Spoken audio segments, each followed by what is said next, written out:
Yo creo que Miguel, bueno, habéis invitado al autor peor para hacer este tipo de cosas. Yo soy muy tímido. Lo que tengo que hablar, lo hablo cuando lo escribo. Entonces luego muchas veces hablar sobre lo que ya he hablado o escrito, a veces me cuesta mucho trabajo. Yo además no soy nada académico, en el sentido de que cuando yo empecé a dedicarme a esto, y ahora si queréis explico un poco por qué, porque estoy seguro que tenemos muchas cosas en común, no existían estos templos, estos centros maravillosos que hoy existen, o si existían de una manera incipiente, donde tenéis muchas herramientas y la experiencia de profesores que os enseñan, que os orientan, que os explican cosas que yo no sabía que existían. Estructuras dramáticas, subtramas, yo qué sé, hilos argumentales. Todo eso yo no aprendí por ahí. ¿Tú cómo empezaste? Claro, yo era muy pequeño, bueno, pequeñillo como todos vosotros, y todos teníamos la sensación de tener un alma de artista, ¿no? Es decir, yo quiero tocar la guitarra, estamos hablando antes, quiero cantar, quiero bailar, quiero... Pero sobre todo lo que yo quería eran dos cosas, era contar historias, porque me gustaba, porque yo era una persona muy solitaria y me gustaba contar historias, y lo otro, lo que quería era encontrar un lugar en el mundo, un lugar en el que yo me encontrara cómodo, o sea, dentro de mi burbuja, pues estar ahí. Y fui tocando un poquito todos los palos. Sabía que escribir me gustaba. Evidentemente, imaginaros con 12, 13 años, pues no sabes, no tienes ni idea. Tú escribes, haces cosas horribles que luego se pierden ahí. Pero sabes que empiezas por ahí, ¿no? Empecé, claro, con poemitas, con cuentos, con cómics, que me gustaba mucho también dibujar. Y eso es como, pues como tiene todo el mundo, un impulso. Tú sabes que tienes un pálpito en el que tú tienes la necesidad de desarrollarte. Yo creo que por ahí, eso seguro que es común a todos nosotros, ¿no? Cuando eres pequeño, bueno, mi edad, tampoco soy tan mayor, pero es verdad, cuando viviendo tal más en el extrarradio, en periferia, como decimos que no hay nada, entonces pues tú lo único que tienes es la biblioteca de tu pueblo, o de tu colegio, y es ahí donde tú, esas son las puertas que tú te asomas para aprender y para enseñar cosas. Luego empiezas a poder ir al teatro, a ver teatro de adultos, ¿no? Y cosas. Entonces yo descubro el teatro por amor, por azar. De repente yo me meto en un grupo de teatro aficionado, me enamoro de una persona que está dirigiendo aquello, y entonces pues claro, yo sin tener ni idea y con una osadía y sobre el temerario, yo me pongo a hacer teatro. El horror, claro, cuando salió el VHS, no sabéis ni lo que es eso. Sí, sabemos, sí yo sabemos. dije, por favor, nunca más. Nunca me podrá subir a un escenario, ¿no? Pero sí descubrí que a mí me gustaba contar esas cosas, ¿no? Y al mismo tiempo siempre he tenido mucha querencia por las culturas antiguas, por la historia. Bueno, yo lo que hice fue estudiar historia. No pude estudiar esto, porque yo recuerdo que ya compañeros míos, cuando yo tenía 20 y tantos, se venían aquí, en aquel instituto del teatro, se venían aquí a estudiar, y entonces, claro, no existía, me parece, todavía la asignatura de dramaturgia como tal, me parece que eran otras disciplinas escénicas las que se estudiaban. Fue un poco todo, de verdad que un poco por rebote, por azar, o por descarte. Es decir, pues, para mí creo que me di cuenta de que dialogar era algo que me parecía muy sencillo a mí. Yo lo hacía de una forma absolutamente autodidacta, porque la única forma que tuve de aprender es leyendo, y eso creo que lo sabéis todos, y viendo teatro. Y esa es la forma en la que tú aprendes. Aprendes a que tú sabes que tienes que escribir un género literario, que creo que no existe ninguna duda aquí entre los presentes, que es un género literario como tal, como los más grandes, pero que tienes que escribir también acciones, y que tienes que escribir también silencios. Todo eso, por supuesto, lo vas aprendiendo con el tiempo. Las primeras obras son terribles, pero imagínate que cuando tienes 20 y tantos años, pues me pasa a mí, yo escribo una obra también por amor, basada en el mito de Antino y de Adriano, que había leído Memorias de Adriano. A mí me había dejado marcado aquello, yo no tenía referentes de algo así en mi vida, y a mí me hacían mucha falta ese tipo de cosas. Yo digo, pues no, ahora voy a escribir sobre esto yo, ¿no? Y de repente a mí me dan un premio, ¿no? Efectivamente, El último Dios, ¿no? Claro, El último Dios, que está recopilado ahora, porque la edición se agotó, está recopilado en este librito, se llama Teatrum Fugit, que lo hemos reeditado. Claro, eso fue lo que a mí me hizo decir, ¿y si yo sigo para esto? A medio de todo eso, bueno, en fin, en aquella época no había escuelas de este tipo, yo vivía en la periferia, vivía en otro mundo, este tipo de cosas no se podían hacer, pero claro, recibes eso, una palmada en el hombro, y dices, bueno, pues voy a intentarlo, voy a seguir. Como yo siempre he sido muy cursi y muy... siempre, porque me ha gustado mucho el lenguaje, me encanta el lenguaje. Entonces, yo sabía que el teatro se tenía que escribir a la manera de los clásicos, ¿no? Mi primer acercamiento. Yo sabía que tenía que escribirse lo mejor posible, no solo el texto, el diálogo, sino también las didascalias, las acotaciones, la acción. Claro, yo siempre que además escribo obras larguísimas, tú lo sabes, a mí me cuesta mucho escribir teatro breve, ya lo sabes, porque tengo mucho tipo de incontinencias. También por ahí viene lo de Antífona, Santa Rita del Corpus. Entonces, claro, ahí es donde empieza un poco a decir, yo me quiero dedicar a esto. Pero claro, de una forma salvaje, es decir, indómita. No encontraba quien me pusiera puertas a mi campo. Porque... ¿Y qué influencias tuviste de lectura? Claro, O de, en aquel entonces, por supuesto, los clásicos, imagínate, pues me veía a Esquilo, me veía a todo, a Juan Calderón, a López, a todo lo del siglo de oro. Luego empecé a descubrir libros en la biblioteca de Beckett, ¿no?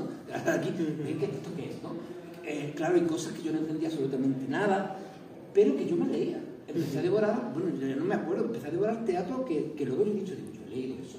O he visto la obra y digo, si tú lo he leído yo, ¿no? Claro, empecé a devorar mucho, pero al mismo tiempo que cualquier tipo de literatura, de cómics, ten en cuenta que también a todos nos influye todo lo que vemos. El cine más en nuestra época, ahora mucho más la televisión y otros medios como las redes sociales y todo eso, de ahí recibimos un montón de información, pero a mí las películas, el cine, fue para mí una gran influencia, porque además el cine era también la visión de unos clásicos puestos como un lenguaje de aquella época. ¿Y cómo pasas de ahí a escribir Mariquita, aparece ahogada en una cesta? Porque es totalmente distinto y hay una ruptura total, ¿no? Con ese mundo clásico, ordenado, organizado, ¿no? ¿Digo la verdad? Claro. Por favor. A ver, no.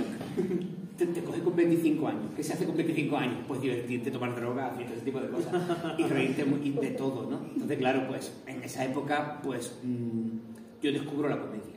Y descubro que todavía me es más fácil. Yo paso de localismo y todo eso, pero es verdad que en Cádiz hay como una cierta tendencia especial a la gracia, ¿no? A la gracia infinita y salada de Alberti, pero también a la gracia del cachondeo, ¿no?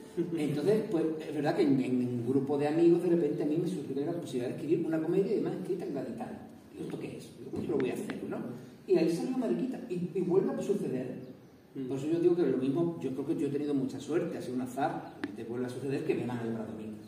Pero es que esa obra no solo recibe el Bradomín, sino que recibe 3 premios consecutivos, a los cuales tengo que renunciar porque me dan en el mismo mes, además, las cosas que nos ha pasado a todos, los que nos presentamos a premios, pues tú lo presentabas a todos, claro, lo presentabas, te lo fallaban en el mismo mérito, ¿ahora qué hago, no? Total, que es verdad que ya me lo creí. Si he escrito cosas muy serias y les ha gustado, y he escrito cosas que para mí han sido súper divertidas, irreverentes, escatológicas, y les ha gustado, digo, bueno, la verdad que ya te coges de una edad. Y pues de ahí surge eso. Y yo creo que puede ser, si yo siempre estoy escribiendo de lo mismo, yo siempre escribo de lo mismo, más o menos, del amor, de la muerte, del desamor, de la soledad. Pero lo que pasa es que cambio el lenguaje o he cambiado a veces el... Sí, pero a mí me da la impresión, y comentándolo con el alumnado de dramaturgia, además se veía claro, ¿no? en las obras que hemos leído, que tu forma de escribir es muy valiente. Yo no sé si tú eres consciente de eso, pero por ejemplo Mariquita ya presenta una ruptura a la que es muy difícil llegar. Y luego yo te dije ya en su día que yo cuando escribí Muñeco me ayudaste un montón sin conocernos todavía, porque yo decía, es que esta obra es mi referente para Muñeco, porque también es una obra escrita de una manera, ¿no?, de expresión bastante especial, y dudé hasta el último momento si hacerlo o no, y me acordé de Juan, que adoro esta obra, y a él también, él lo sabe, y digo, joder, pues claro que sí, ¿no? Si lo hace Juan, ¿por qué no lo voy a hacer yo? Quiero decir, entonces está muy bien, pero tú te encuentras ahí solo y llegas ahí, pero no solo eso. Ahora, en Proscomedia de Fermín el Minotauro, por ejemplo, la que montas con los seres mitológicos, que estábamos leyendo y alguno decía, pero esto ¿cómo se hace? Que tienen ahí 20 criaturas mitológicas pegando saltos, fornicando, bailando, matándose, y ¿qué? ¿No? Y a mí me encanta, porque en cada obra descubre algo así que digo, hostia, un paso más, ¿no? Y un paso más, y no sé, no lo sé, Miguel, igual estoy un poco enfermo o algún tipo de mi cerebro no funciona o algo así, no lo sé. Es verdad que yo siempre he escrito con mucha libertad, siempre, salvo cuando te encargan, oye, que ahí hay que acostarse con quien sea, pero cuando tú escribes con libertad, además muchas, incluso con la libertad, de pensar que a lo mejor eso nunca va a llegar a un escenario, ¿vale? No sé si aquí habrá un melón que no queréis que se haga, pero a veces yo he escrito muy directamente para saber que eso siempre, más o menos inconscientemente, para saber que eso va a representar. A veces lo he escrito de una forma más fácil, porque sé que los medios que hay, que disponemos, son precarios, pero a veces he escrito para cosas que son animación, que son cine. Y entonces digo, bueno, pero es que yo siempre pienso que en mi tiempo, que iba a venir un Luis Pascual, un CDN, y ese tipo de cosas, y decir, no te preocupes que tenemos millones y millones de euros para hacer esto y más. Pero claro, yo para adelante. Claro, esa es la libertad que te da escribir así. Luego viene la realidad, te estrellas, que tú no, como te llaman, escribir una obra para 2 personajes, que pagan un coche, que claro, entonces escribes otra cosa, ¿no? Ahí, hombre, intentas ser tú, o ser más o menos, dejar salir tu imaginación, tu estilo, tu locura, ¿no?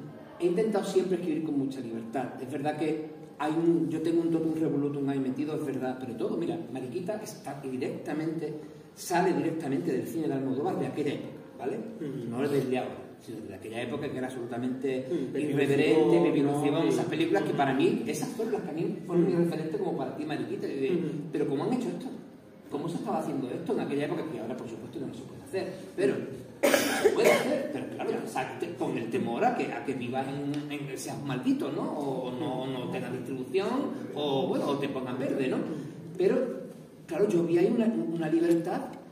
Yo era como que estaba llegando, yo tenía la sensación con Almodóvar que él llegaba 10 años antes que yo, a donde yo quería llegar. Sí, ya, ahí.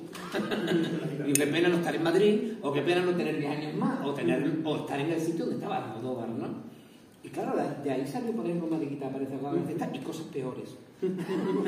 que luego a veces pues, no, pues, también yo tengo como es verdad, lo reconozco, parece que no al hablar porque me expreso muy mal y todo eso, pero he tenido una gran formación clásica, en el sentido de que yo me he leído mucho los clásicos, mucho, pero leído de apuntar, de subrayar, de aprenderme, porque me encantaba aprender palabras. Luego también me encantaba inventarlas, ¿no? O hacer cosas, mezclas, o sea, siempre es verdad que he escrito con mucha libertad. Probablemente a veces con excesiva, pero eso también, os digo una cosa, me lo ha permitido no tener que vivir de eso. Es decir, yo tuve la suerte o la desgracia que con 20 y poquitos años yo ya estaba trabajando, mis padres no me podían mantener, no me podían pagar los estudios, yo tenía que estudiar.